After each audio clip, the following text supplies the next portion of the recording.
ঘটনাটা নিজের ঘনিষ্ঠ আত্মীয় স্বজন, নিজের সমাজের অনেক মানুষ বা নিজের পরিবারের কারো হতে পারে। কি হঠাৎ করে বুকে ব্যথা, ব্যথার ধরনটা কেমন?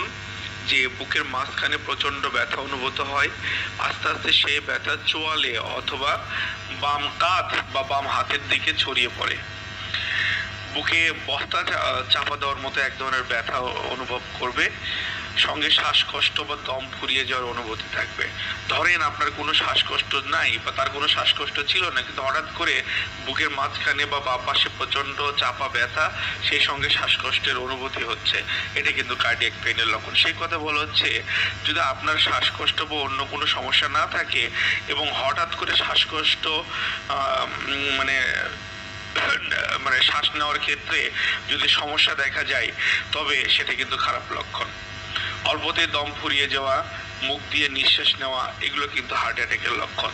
সঙ্গে কি হচ্ছে, অতিরিক্ত ঘাম ঝরবে, বুক ধড়ফড় করতে পারে, অস্বস্তি লাগবে, বমি বমি ভাব, মাথা ঘোরা বা মাথা ব্যথা, ক্লান্তি, এই ইস্যুগুলো থাকতে পারে। বাট প্রধান লক্ষণ হচ্ছে বুকের মাঝখানে বা বাম পাশে প্রচন্ড ব্যথা, চাপা ব্যথা, এবং ব্যথাটা যেখানে হবে সেখান থেকে পিঠে, কাঁধে বা বাঁ হাতের দিকে ছড়িয়ে যেতে পারে। আর ব্যথার সঙ্গে শ্বাসকষ্ট বা দম ফুরিয়ে যাওয়ার অনুভূতি, এই দুটো লক্ষণ যদি মিলে যায়, ডেফিনেটলি এটা কার্ডিয়াক পেইনের একটা গুরুত্বপূর্ণ লক্ষণ হতে পারে। সেই সঙ্গে কারো কারো শরীরে অতিরিক্ত ঘাম ঝরতে পারে, বুক ধড়ফড় করতে পারে, অস্বস্তির অনুভূতি হতে পারে, বমি বমি ভাব, মাথা ঘোরা বা ক্লান্তি জাতীয় সমস্যা হতে পারে। প্রিয় শিক্ষার্থীবৃন্দ, এই যে লক্ষণগুলো, এর মধ্যকার যদি এক বা একাধিক লক্ষণ আপনার পরিবারের বা কমিউনিটির কোনো মানুষের মধ্যে আপনারা পেয়ে যান, আপনার যদি মনে হয় যে ইটস মেবি কার্ডিয়াক পেইন, এটা হার্টের ব্যথা হতে পারে, তাহলে তার জন্য গুরুত্বপূর্ণ কিছু ফার্স্ট এইড, প্রাথমিক চিকিৎসা দিতে হবে, যেটা মেডিকেল সায়েন্সের আইন অনুযায়ী দেওয়া যায়, এবং যেটা দিলে একজন মানুষের, যদি সেটা কার্ডিয়াক পেইন হয়, হার্ট অ্যাটাকের ব্যথা হয়, ডেফিনেটলি সেটা তো ভালো হবে ইনশাআল্লাহ। পাশাপাশি যদি সেটা নাও হয়, তাও রোগীর কোনো ক্ষতি হওয়ার চান্স নাই। সো আমরা মেডিসিনগুলো আমরা প্রোভাইড করব। তার আগে আমরা একটু জানি, একটু বেসিক কিছু আলোচনা করতে পারি। যে প্রতিরোধ করতে চাই, তাহলে কি করতে হবে? ডায়াবেটিস ও উচ্চ রক্তচাপ নিয়ন্ত্রণে রাখতে হবে। যদি আমাদের ডায়াবেটিস থাকে এবং হাইপার টেনশন বা উচ্চ রক্তচাপ থাকে, সেগুলো নিয়ন্ত্রণে রাখতে হবে। এইগুলো নিয়ে বিস্তারিত আলোচনা হবে পরবর্তীতে, প্রতিটা চ্যাপ্টার খুব সুন্দরভাবে পড়ব। ডায়াবেটিস নিয়ে আলাদা ক্লাস নেব, উচ্চ রক্তচাপ নিয়ে আলাদা ক্লাস নেব, এবং খুব সুন্দর সহজবোধ্য কিছু মেডিসিন শেখাবো, যে মেডিসিনগুলো দিয়ে এই সমস্যাগুলোর অনেকাংশেই আপনি নিয়ন্ত্রণে রাখতে পারবেন। তারপরে নিজেকে চিন্তামুক্ত রাখা, ধূমপান বন্ধ করা, খাবার ও জীবনযাপনে পরিবর্তন আনতে হবে। তারপরে কি, নিয়মিত হাঁটা, ব্যায়াম করতে হবে, সচল থাকতে হবে। এটা খুব গুরুত্বপূর্ণ একটা ব্যাপার বাবা, যে আমরা বাঙালি জাতি 3 বেলা ভাত খেতে পছন্দ করি। তো 3 বেলা ভাত কিন্তু পৃথিবীর অনেক দেশেই, মানে দেখা যাচ্ছে অনেক দেশে আছে যে 7 দিনে একবারও ভাত খায় না, সেখানে আমরা 3 বেলা ভাত খাই। অনেক দেশে কিন্তু প্রধান খাবার কিন্তু রুটি, আলু, অন্য কিছু। তো আমার কথা যে এই 3 বেলা ভাত, এক্সেস কার্বোহাইড্রেট গুলো আমরা খাচ্ছি, আর ভাতের সঙ্গে আমাদের তরকারি বলতে সেখানে আলু প্রধান, দ্বিতীয় প্রধান খাবার।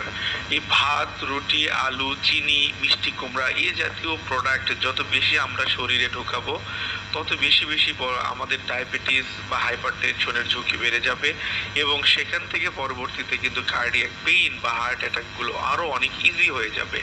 সো এই বিষয়গুলো আমাদের মেনটেন করতে হবে। আমি আপনাদের রিকোয়েস্ট করব, বিষয়গুলো আমাদের মেনটেন করতে হবে। আমি আপনাদের রিকোয়েস্ট করব, 3 বেলা ভাত না খেয়ে অন্তত 2 বেলা খান। হ্যাঁ, সকালে খান, আমাদের হাদিসে আছে যে সকালে নাকি রাজার মতো খেতে হবে, দুপুরে প্রজার মতো, আর রাতে দরিদ্রের মতো। তো আমার কথা, 2 বেলা ভাত রাখেন, হয় দুপুরে আর রাতে, অথবা সকালে আর দুপুরে। রাতের বেলা যত কম খাবেন, তত শারীরিকভাবে সুস্থ থাকবেন। অনেক উন্নত রাষ্ট্রের মানুষগুলো বিকেলের দিকে রাতের খাবার খায়, বিকাল 5টা-6টার দিকে ওই রাতের খাবারটা খেয়ে নেয়। তো রাতের খাবারটা যত আগে খাওয়া যায়, যত কম খাওয়া যায়, তত আমাদের শরীরের জন্য কিন্তু ভালো।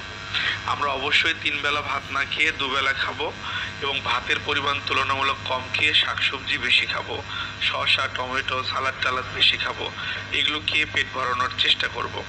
তাহলে আমরা ডায়াবেটিস বা উচ্চ রক্তচাপের হাত থেকে অনেকখানি নিয়ন্ত্রণে নিজেদের শরীরকে রাখতে পারবো ইনশাআল্লাহ। পাশাপাশি আমাদের দৈনন্দিন জীবনে কাজকর্মের মধ্যে একটু হাঁটা চলা যেন বেশি হয়, সেই ইস্যুগুলো আমরা একটু মাথায় রাখার চেষ্টা করব।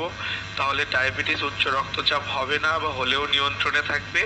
পাশাপাশি কার্ডিয়াক পেইন হওয়ার ঝুঁকিগুলো কমে যাবে।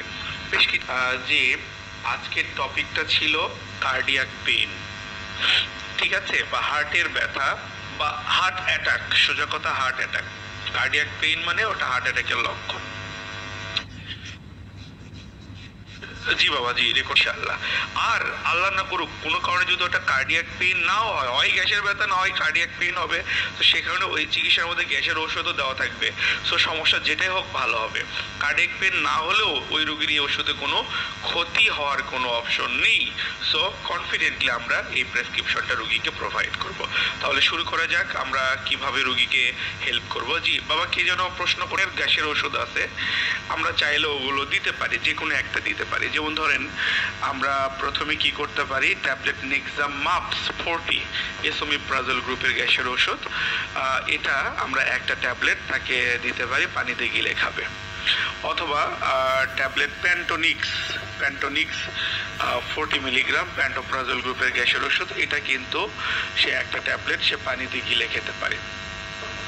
তারপরে অথবা যে ওই যে অ্যান্টাসিড প্লাস দিতে পারেন, অ্যান্টাসিড প্লাস 3টা ট্যাবলেট দিতে পারেন। অ্যান্টাসিড প্লাসের মধ্যে কি আছে, aluminium hydroxide, magnesium hydroxide, simethicone, এই 3 ধরনের অ্যান্টি অ্যাসিডের সংমিশ্রণ। তো অ্যান্টাসিড প্লাস ট্যাবলেট 3টা দিলেন, সে চিবিয়ে খেয়ে নিল আর কি। অ্যান্টাসিড প্লাস কিন্তু পানিতে গিলে খাবে না, চিবিয়ে খাবে।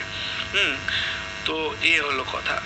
তো খেলে প্রয়োজনে এই ওষুধগুলো দিলেন, দিয়ে যদি আপনি কনফিউজড হন যে এটা কার্ডিয়াক পেন নাও হতে পারে, গ্যাসের জন্য হতে পারে, আপনি অ্যান্টাসিড প্লাস 3টা ট্যাবলেট দেন, সে চিবিয়ে খাওয়ার দেখবেন যে সর্বোচ্চ 5 মিনিটের মধ্যে ওর বুকের ব্যথা কমে যাবে। যদি কমে যায় বুঝবেন যে ওটা কার্ডিয়াক পেন, আর যদি না কমে তাহলে যদি কমে যায় বুঝবেন ওটা গ্যাসের পেন ছিল, আর যদি না কমে বুঝবেন যে ওটা কার্ডিয়াক পেন, ঠিক আছে। এছাড়াও আমি মনে করি এই সিচুয়েশনে অপেক্ষা না করে আপনি এই যে 3 ধরনের গ্যাসের ওষুধ দেওয়া হয়েছে, নেক্সাম মাপস অথবা প্যান্টোনিক্স, এই 20 না দিয়ে সবগুলো 40 দেবেন, যে কোনো একটা, হয় নেক্সাম মাপস 40, না হয় প্যান্টোনিক্স 40 অথবা অ্যান্টাসিড প্লাস, ঠিক আছে। এই 3টার যে কোনো একটা দেন। এরপর 2, 3, 4 এই ওষুধগুলো কিন্তু খুবই গুরুত্বপূর্ণ কার্ডিয়াক পেইনের জন্য। দেখেন 2 নম্বরে ওষুধ আছে ট্যাবলেট অ্যানক্লপ প্লাস, 75 মিলিগ্রাম।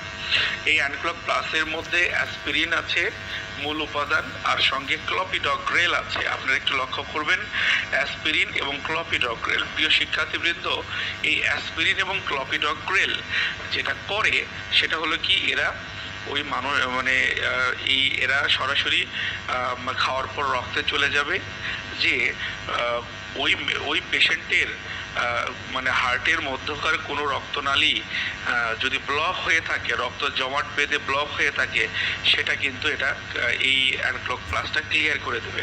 বিষয়টা হলো কি, আমি আপনাদের আরেকটু ব্যাখ্যা করি, তাহলে আপনারা বুঝবেন। প্রধান কারণে হতে পারে, ধরেন হার্টের মধ্যকার সূক্ষ্ম একটা রক্তনালী, তার মধ্যে কি হয়েছে, ছোট্ট সূক্ষ্ম রক্তনালী, তার মধ্যে রক্ত দলা পেকে জমাট বেঁধে রাস্তা ব্লক হয়ে গেছে। তো যখনই রাস্তা ব্লক হবে তখন কিন্তু এক পাশ থেকে আরেক পাশে রক্ত যেতে পারবে না। তো যখনই হার্টের কোনো এক প্রান্তে রক্ত পৌঁছাচ্ছে না, তখন কি হবে, তখন ওই জায়গার সেলগুলো ড্যামেজ হতে থাকবে। যখনই হার্টের কোনো এক প্রান্তের কোষগুলো ড্যামেজ হতে থাকবে, তখনই কিন্তু ওই মানুষের এই কি বলা যায়, যে হার্ট অ্যাটাকের লক্ষণগুলো প্রকাশ পাবে, ঠিক আছে। এই হচ্ছে কথা। হয় যে হার্টের মধ্যকার কোনো একটা সূক্ষ্ম রক্তনালী সেটা কি হয়েছে, সেখানে ধরেন এই যে ফ্যাট জমে গেছে, ফ্যাট জমে হয়তো ব্লক হয়ে গেছে, চর্বি জমে ব্লক হয়ে গেছে। তো সেটার কারণেও কিন্তু একটা পেশেন্টের কিন্তু মানে হার্টের কোনো একটা নির্দিষ্ট এরিয়াতে ব্লাড সাপ্লাই বাধাগ্রস্ত হবে। আর যখনই হার্টের কোনো এক জায়গায় রক্ত যেতে পারবে না, রক্তের সঙ্গে অক্সিজেনও কিন্তু যেতে পারবে না। এই ব্লাড এবং অক্সিজেনের প্রভাবে কিন্তু ডেফিনেটলি ওই মানুষের কিন্তু কার্ডিয়াক পেইনটা শুরু হয়ে যাবে। আবার অনেক সময় আরেকটা কারণেও দেখা যাচ্ছে যে মানে হার্ট অ্যাটাক হতে পারে। সেটা কি হয়েছে, ধরেন হার্টের কোনো একটা সূক্ষ্ম রক্তনালী, সেটা কি হয়েছে, হঠাৎ করে কোনো জায়গায় সংকুচিত হয়ে গেছে, মানে কোনো জায়গায় চেকা লাগছে আর কি, সংকুচিত হয়ে গেছে। যখনই সংকুচিত হয়েছে, চেকা লাগা বোঝেন তো, সংকুচিত হওয়া আর কি, যখনই সংকুচিত হয়েছে তখন অপর প্রান্তে ঠিকমতো ব্লাড যেতে পারছে না, সেক্ষেত্রেও এই ধরনের প্রবলেম হতে পারে। তো দেখেন, আমরা এই কার্ডিয়াক পেইনের ম্যানেজমেন্টে আমরা যেটা করছি যে ট্যাবলেট অ্যানক্লোক প্লাস ইউজ করছি। অ্যানক্লোক প্লাসের মধ্যে অ্যাসপিরিন আছে এবং ক্লপিডগ্রেল আছে। অ্যাসপিরিন, ক্লপিডগ্রেল দুইটা ঔষধই, এদের প্রধান একটা গুরুত্বপূর্ণ কাজ হচ্ছে রক্ত মানে হার্টের কোনো রক্তনালীর মধ্যে, শুধু হার্ট না, শরীরের যে কোনো জায়গায় কোনো রক্তনালীর মধ্যে রক্ত জমাট বেঁধে যদি কোথাও ব্লক হয়ে যায়, যে কারণে ব্লাড সাপ্লাই বাধাগ্রস্ত হচ্ছে, তো সেই ক্ষেত্রে কিন্তু সে রাস্তাটা ক্লিয়ার করবে। যেহেতু কার্ডিয়াক পেইন, যেহেতু সেক্ষেত্রে প্রবলেমটা ডেফিনেটলি হার্টের মধ্যে হচ্ছে। সো হার্টের কোনো রক্তনালীর মধ্যে যদি রক্ত দলাবেগে ব্লক হয়ে যায়, রাস্তা বন্ধ হয়ে যায়, সেই রাস্তাটাকে কিন্তু অ্যাসপিরিন এবং ক্লপিডগ্রেল এই মেডিসিনগুলো কিন্তু দ্রুত যেয়ে ওই রাস্তাগুলো কিন্তু ক্লিয়ার করে দিয়ে ব্লাড সাপ্লাই ইজি করে দেবে এবং কার্ডিয়াক পেইনটাকে ভালো করে দেবে ইনশাল্লাহ। তো এটা খাওয়ার নিয়ম কি দেখেন, 4টা ট্যাবলেট একসাথে, এই অ্যানক্লোক প্লাস 4টা ট্যাবলেট একসাথে, ঠিক আছে, দেখেন তৎক্ষণাৎ চিবিয়ে খেতে হবে। তারপরে ট্যাবলেট এটিভি অথবা অ্যাটোভা-10, ট্যাবলেট এটিভি অথবা অ্যাটোভা-10। হ্যাঁ, তো এই অ্যাটোভা-10 বা এটিভির মূল উপাদান হচ্ছে অ্যাটোরভাস্টাটিন গ্রুপের ওষুধ। এদেরকে বলা হয় লিপিড লোয়ারিং এজেন্ট, ফ্যাট কাটার, চর্বি কমায় দেয়। এই যে একটু আগে আপনাদের বললাম যে হার্টের কোনো রক্তনালীর মধ্যে যদি ফ্যাট জমে যায়, ফ্যাট জমার কারণে ঠিকমতো ব্লাড সাপ্লাই হচ্ছে না, তখন কিন্তু এই অ্যাটোরভাস্টাটিন করবে কি, চেষ্টা করবে যত দ্রুত সম্ভব এই হার্টের রক্তনালীর ফ্যাটগুলোকে যতটুকু সম্ভব কমিয়ে দিয়ে রক্ত চলাচল ইজি করে দেবে এবং পেশেন্টের কার্ডিয়াক পেইনটা ভালো করে দেবে। আবার আমি আপনাদের একটু আগে বললাম যে কি, একটা পেশেন্টের কোনো কারণে ব্লাড ভেসেল বা রক্তনালী সংকুচিত হয়ে যেও ব্লাড সাপ্লাই বাধাগ্রস্ত হতে পারে। কিরকম, আমি একটু আগে আপনাদের দেখালাম যে কি, এই ধরেন এই যে এই জায়গায় চেকা লাগছে, সংকুচিত হয়ে গেছে। তো এই অ্যান্ড্রিল স্প্রে যেটার মূল উপাদান নাইট্রোগ্লিসারিন, অ্যান্ড্রিল স্প্রে আছে, নিডোগার্ড স্প্রে আছে, মূল উপাদান ঠিক রেখে যে কোনো কোম্পানিতে দেওয়া যাবে।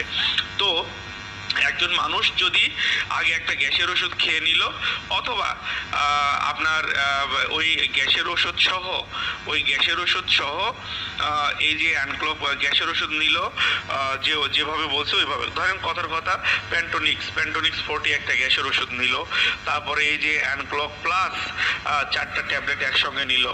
এটিভি কয়টা নিল, 2টা ট্যাবলেট একসঙ্গে নিল। দেখেন 2 ট্যাবলেট চিও বলা আছে, এটিভি কয়টা, 2টা ট্যাবলেট একসঙ্গে নেবে, 10 মিলিগ্রামের 2টা ট্যাবলেট, 20 মিলিগ্রাম হলে একটা নেবে। তো এই এটিভিটা নিল 2টা ট্যাবলেট একসঙ্গে নিয়ে, এই যে ধরেন গ্যাসের ঔষধ প্যান্টোনিক্স 40, তারপরে এই যে অথবা এই যে অ্যান্টাসিড প্লাস 3টা একসঙ্গে যে কোনো একটা নিল, যে কোনো উপরের যে কোনো একটা গ্যাসের ওষুধ যেভাবে ডোজ বলছে ওইভাবে নেবে। তার সঙ্গে কি করবে, অ্যানক্লোক প্লাস 4টা ট্যাবলেট, এটিভি বা অ্যাটোভা 2টা ট্যাবলেট একসঙ্গে 10 মিলিগ্রাম ট্যাবলেট নিয়ে দাঁতের নিচে দিয়ে, ঠিক যেরকম পান সুপারি চিবায় ওরকম কুড়মুড় করে চিবিয়ে সে গিলে খাবে। কারণ বাবা, পাকস্থলী যদি এমনিতেই পানি দিয়ে গিলে খায়, তাহলে ওটা ওষুধগুলো পাকস্থলীতে যেয়ে ট্যাবলেটগুলো ভেঙে মূল উপাদান রিলিজ হয়ে রক্তে পৌঁছাতে দেরি হয়ে যাবে, ততক্ষণে পেশেন্ট মারাও যেতে পারে। যখন ট্যাবলেটগুলো দাঁতের নিচে দিয়ে কুড়মুড় করে চিবিয়ে, তিতা লাগুক, জীবন বাঁচান ফরজ, চিবিয়ে রুগীটা গিলে খাবে, বিশ্বাস করেন ওই দাঁতের নিচেই তো সবগুলো ব্লেন্ড হয়ে পাকস্থলীতে চলে যাবে। পাকস্থলীতে যাওয়া মাত্র পাকস্থলীর যে ডাইজেস্টিভ জুসগুলো আছে পাকস্থলীর মধ্যে অবস্থিত মানে এই যে তরল পদার্থ পানি আছে, অ্যাসিড আছে, সেগুলোর সঙ্গে মিক্স হয়ে যাবে। ওগুলো মিক্স হয়ে ওই মানে মেডিসিনগুলো ডিজলভ হয়ে গেল, তারপরে দ্রুত অ্যাবজর্পশন হয়ে রক্তে ঢুকে পড়বে। রক্তে ঢুকে মেডিসিনগুলো মানে রক্তের মধ্যে যে হার্টের যে রক্তনালীর মধ্যে ব্লক হয়ে আছে সেটা ক্লিয়ার করবে, যে রক্তনালীর মধ্যে ফ্যাট জমে আছে সেটা ক্লিয়ার করবে, যে রক্তনালীর মধ্যে ওই যে রক্ত জমাট বেঁধে ব্লক সেটা ক্লিয়ার করলো। এই কাজগুলো কিন্তু করবে। আবার সঙ্গে গ্যাসের ওষুধ দেওয়া আছে, যদি অ্যাসিডিটির কারণে সমস্যা হয় অ্যাসিডিটিও কিন্তু নিরাময় করলো। কাট বেঁধে চিকিৎসা। তো এই ঔষধগুলো চিবিয়ে গিলে খাওয়ার পর সাথে সাথে কি করতে হবে, এই অ্যান্ড্রিল স্প্রে যেটা আছে, অ্যান্ড্রিল স্প্রে, নাইট্রোগ্লিসারিন স্প্রে, এই অ্যান্ড্রিল স্প্রেটা কি করবে, জিভার নিচে 2 চাপ দিতে হবে। স্ট্যাট মানে তৎক্ষণাৎ, স্ট্যাট মানে হচ্ছে তৎক্ষণাৎ, সাথে সাথে। ঠিক আছে, তাহলে আমি আবার বলছি, একজন ভালো কার্ডিওলজিস্টের একটু পরামর্শ নিতে হবে। তার হয়তো ইসিজি বা একটা ইকো করে আসলে হার্টের কোনো প্রবলেম হয়েছিল কিনা বা হয়েছে কিনা এটা নির্ণয় করে পরবর্তী ধাপে কিছু চলমান ওষুধ দিতে হয়। ঠিক আছে, এই যে অ্যাসপিরিন বা ক্লোপিডোগ্রেল জাতীয় ঔষধ, এই যে অ্যাটোরভাস্টাটিন জাতীয় ঔষধ রেগুলার চিকিৎসকরা দেন, যেগুলো আপনি খান, আপনার হার্টে একটু প্রবলেম ছিল, এই প্রবলেম যেন আর না হয় এই ওষুধগুলো আপনি প্রতিদিন একটা করে অ্যানক্লোক প্লাস খান, প্রতিদিন একটা করে ATV10 খান, খেতে থাকেন। আর যখনই কোনো এরকম সমস্যা হবে তখন আবার এই অ্যানক্লোক প্লাস 4টা একসঙ্গে, ATV10 2টো একসঙ্গে চিবিয়ে খেয়ে অ্যান্ড্রিল স্প্রে জিভার নিতে দেবেন, আবার কন্ট্রোল হবে।